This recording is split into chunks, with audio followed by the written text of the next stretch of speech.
Welcome back friends. કોષ એ જીવનનો મુખ્ય આધાર કે એકમ જેને આપણે ગણીએ છીએ, આ ટોપિકની આપણે ચર્ચા કરતા હતા અને જેમાં આપણે છેલ્લે કોષ વિશેની કેટલીક બાબતો જે છે એનો પણ અભ્યાસ કરી ચૂક્યા છીએ. હવે એના પછીના ટોપિકમાં જો આપણે આગળ વધીએ તો એ છે કોષવાદ.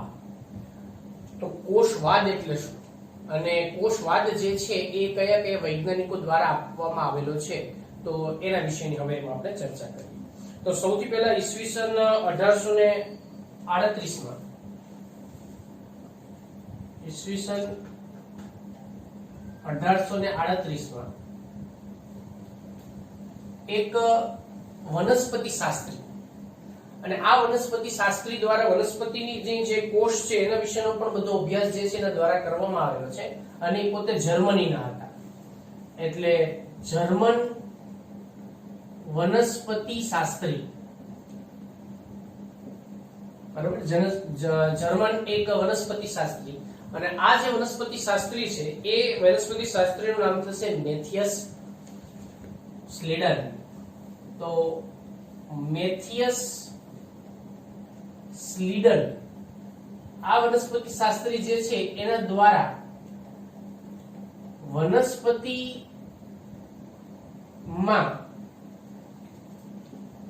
વિવિધ જે વનસ્પતિઓ છે એ વનસ્પતિઓમાં કોષ અને એની પેશી જે છે એના વિશેનો એના દ્વારા અભ્યાસ કરવામાં આવેલો છે.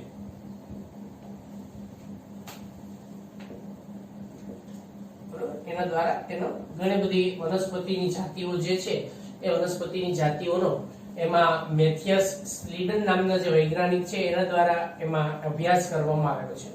અને એના આધારે એમને ઘણી બધી અલગ અલગ પ્રકારની જે વનસ્પતિ કોષ વિશેની જે બધી બાબતો છે એ બાબતો વિશેની પણ એમાં એના દ્વારા ચર્ચાઓ કરવામાં આવી છે. એમાં એને જોયું કે બધી જ વનસ્પતિઓ જેની જે રચના છે એ મુખ્યત્વે કોષની બનેલી છે, બરાબર. એટલે તેના દ્વારા એવું અવલોકન કરવામાં આવ્યું, બરાબર, એવું એમાં અવલોકન કરવામાં આવ્યું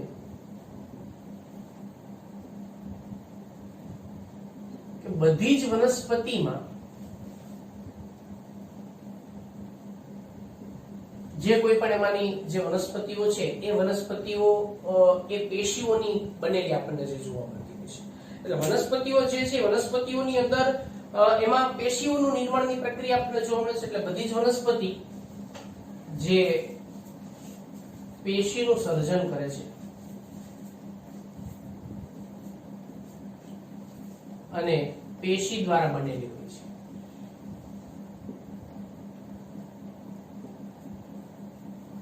આ જે બાબત છે એના વિશેનો એને સૌથી પહેલું એનો મેથિયસ સ્લીડન જે છે એના દ્વારા કોષવાદમાં વનસ્પતિ વિશેનો અભ્યાસ જે છે રજૂ કર્યો.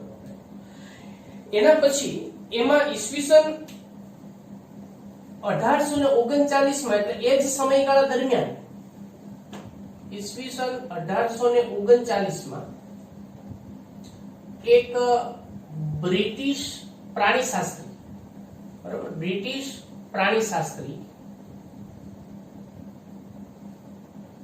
અને જેનું નામ છે થિયોડર સ્વાન.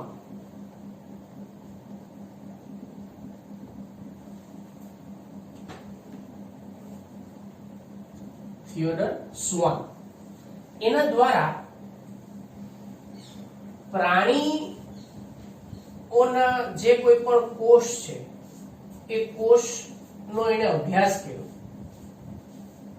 બરાબર, અભ્યાસ કર્યો. અને તેના દ્વારા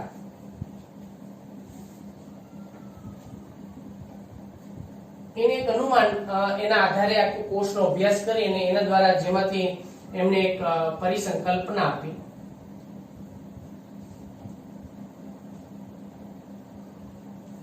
કે પ્રાણી કોષની ફરતે, જે કોઈ પણ પ્રાણી કોષ છે, પ્રાણી કોષ ના ફરતે એક રક્ષણાત્મક આવરણ આવેલું હોય છે, બરાબર, એક રક્ષણાત્મક આવરણ આવેલું હોય છે.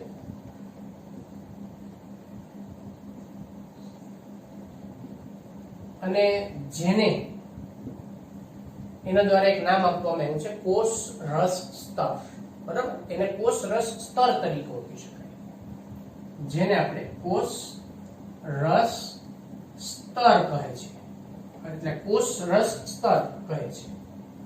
એટલે પ્રાણીઓની ફરતેનો અર્થ શું થયો કે પ્રાણીઓની ફરતે, પ્રાણી કોષની ફરતે કોષ દિવાલ હોતી નથી, પણ એમાં શું આવેલું હોય એના ફરતે રક્ષણાત્મક આવરણ તરીકે, તો કે એમાં કોષ રસ સ્તરની રચના જે છે એ આપણને એમાં આવેલું જોવા મળે છે.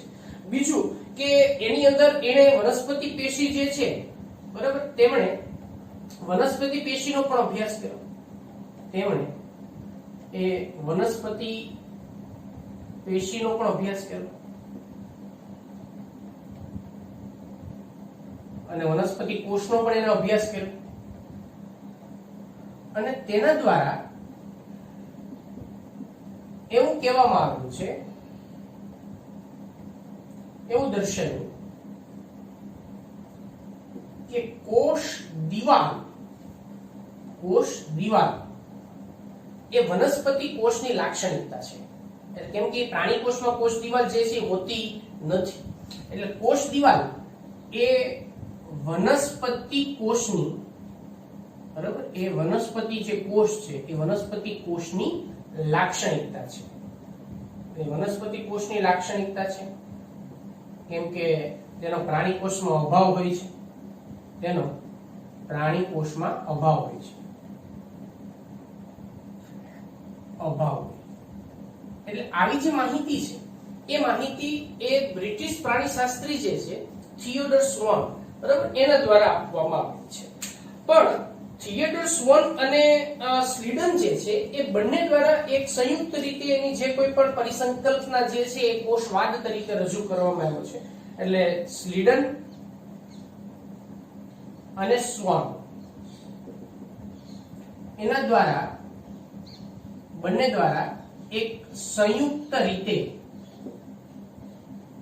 કોષવાદ જે છે એ કોષવાદની જે પરિસંકલ્પના જે છે એ પરિસંકલ્પના એના દ્વારા રજૂ કરવામાં આવી છે. તો હવે આ જે પરિસંકલ્પના જે છે એ એની અંદર શું હતી, તો એના વિશેની આપણે વાત કરીએ.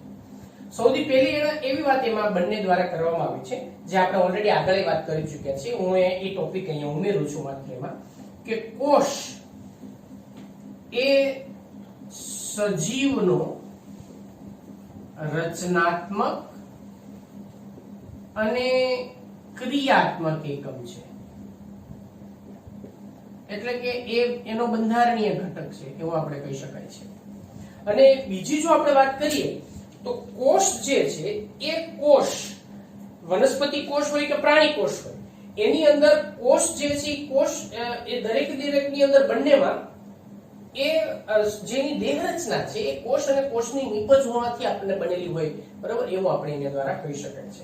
એટલે બીજી પરિસંકલ્પના જે છે એના દ્વારા એવી આપવામાં આવી કે વનસ્પતિ કોષ, વનસ્પતિ કે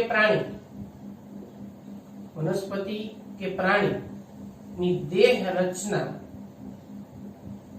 એ કોષ અને તેની નિપજોની બનેલી છે. પણ એમાં એક પ્રશ્ન એ હતો કે વૈજ્ઞાનિકો દ્વારા જ્યારે કોષવાદની અંદર સ્લીડન અને સ્વોનને પૂછવામાં આવ્યું કે ભાઈ તો નવા કોષો ક્યાંથી આવે છે, નવા કોષોનું સર્જન કેવી રીતે થાય છે, એના વિશેની કોઈ માહિતી જે છે એ એની પાસે હતી નહીં, બરાબર. ત્યાર પછી એટલે એના જે આ બંને દ્વારા એમાં જે કોષવાદ જે છે કોષવાદ જ્યારે રજૂ કરવામાં આવ્યો, બરાબર, એ સમયગાળા દરમિયાન એટલે આ બંને દ્વારા નવા કોષોનું સર્જન, નવા કોષોનું સર્જન એ કેવી રીતે થાય તેની માહિતી જે છે એ માહિતી એમાં આપી શકાય નથી. એટલે આના વિશેની માહિતી જે છે એ એની પાસે નથી કે નવા કોષો જે છે એનું સર્જન એમાં કેવી રીતે થતું હોય, બરાબર, એના વિશેની માહિતી એની પાસે હતી નહીં. એટલે 1855 ની અંદર રુડોલ્ફ વિર્શોવ નામના જે વૈજ્ઞાનિક જે છે એના દ્વારા, બરાબર, એટલે એમાં 1855 માં રુડોલ્ફ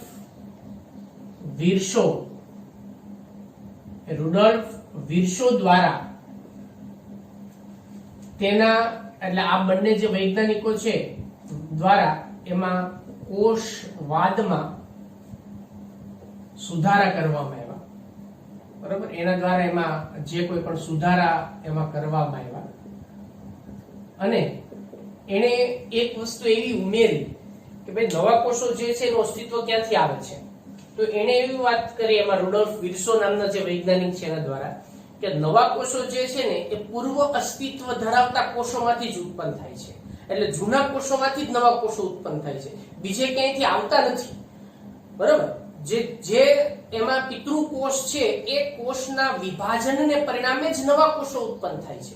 પણ ત્યારે એવી કોઈ એમાં કોષ વિભાજનની કે એવી કોઈ પણ માહિતી જે છે એ સમયે એમાં પર્યાપ્ત હતી નહીં, એટલે ત્યારે એ પ્રકારનો જે કોઈ પણ નવા કોષોનું સર્જન કેવી રીતે થાય એ સ્લીડર અને સ્વોન જે છે એના દ્વારા આપવામાં આવી નથી. એટલે એમાં સુધારા કરવામાં આવ્યા અને તેમણે દર્શાવ્યું ને તેમણે નવા કોષોનું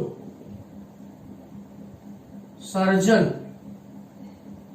એ પૂર્વ અસ્તિત્વ ધરાવતા, બરાબર, પૂર્વ અસ્તિત્વ ધરાવતા કોષોમાંથી જ થાય છે. તેના જે કોઈ પણ પુરાવા છે એ પુરાવા એને રજૂ કર્યા છે અને એના આધારે એમાં નવો જે કોષવાદ છે એ કોષવાદની પછીથી એમાં સુધારા સાથેનો નવો કોષવાદ જે છે એની પૂર્વધારણા જે છે રજૂ કરવામાં આવેલી છે. એટલે એના પછી એમાં નવો કોષવાદ, બરાબર, એ નવા કોષવાદના મુદ્દાઓ જે છે એ એની અંદર રજૂ કરવામાં આવેલા છે. તો એમાં પહેલી મુદ્દો જે આપણે વાત કરી આગળ તા બે કોમન જ રહેશે એમાં, બરાબર, કે કોષ જે છે એ સજીવનો રચનાત્મક અને ક્રિયાત્મક એકમ છે. એટલે કોષ એ સજીવનો એમાં રચનાત્મક અને ક્રિયાત્મક એકમ છે. એ તો એમને એમ જ રહેવાનું છે. બીજો મુદ્દો જે છે એ પણ એમને એમનો એમ જ આપણે રાખવાનો છે કે વનસ્પતિ કે પ્રાણીની જે દેહ રચના છે અથવા જે શરીર રચના છે એ કોષ કે એની નિપજો છે એમાંથી જ આપણને બનેલી જોવા મળે છે. એટલે વનસ્પતિ અને પ્રાણીઓની દેહ રચના જે કોષ અને તેની નિપજો, એ નિપજો છે એ નિપજોની જ બનેલી છે, બરાબર. આ એક બીજી બાબત જે છે એ પણ એમને એમ આવશે. નવું જે છે આ જ ઉમેરાનું છે. ત્રીજું જે એમાંનો જે સુધારાવાળો જે નવો કોષવાદ છે એમાં, તો એમાં નવા જે કોઈ પણ કોષોનું સર્જન, બરાબર, નવા કોષોનું સર્જન એ પૂર્વ અસ્તિત્વ ધરાવતા, બરાબર, પૂર્વ અસ્તિત્વ ધરાવતા કોષોમાંથી થાય છે. એટલે પૂર્વ અસ્તિત્વ ધરાવતા જે કોષો છે એ કોષોમાંથી જ થાય છે. એટલે આ બાબતમાં એ ત્રણ બાબતો જે છે એની અંદર એ રજૂ કરવામાં આવેલ છે અને કોષવાદની અંદરના જે કોઈ પણ સુધારાઓ જે છે એ સુધારાઓ એમાં એની અંદરથી આપણને દર્શાવેલા જોવા મળતા હોય છે. એટલે કોષવાદ એ આ જે વૈજ્ઞાનિકો દ્વારા જે આપવામાં આવેલો છે એમાં ખાસ કરીને આપણે વાત કરી છે એ પ્રમાણેની, એમાં યાદ રાખજો અમુક બાબતો વિશે એમાં ખાસ જે છે, ખાસ મેથિયસ લીડર એ વનસ્પતિના કોષ વિશેની એમાં વાત કરી. પછી બ્રિટિશ પ્રાણીશાસ્ત્રી થિયોડોર સ્વોન એને એમાં આ પ્રાણીઓનો અભ્યાસ કર્યો, કોષનો સ્તર જે છે એના વિશેની વાત કરી, કેમ કે અને વનસ્પતિમાં કોષ દિવાલ જે છે વનસ્પતિનું આગવું લક્ષણ છે એના વિશેની એમાં આપણે ચર્ચા કરી. પછી સ્લીડર અને સ્વોન દ્વારા સંયુક્ત રીતે કોષવાદ રજૂ કરવામાં આવ્યો છે, બરાબર.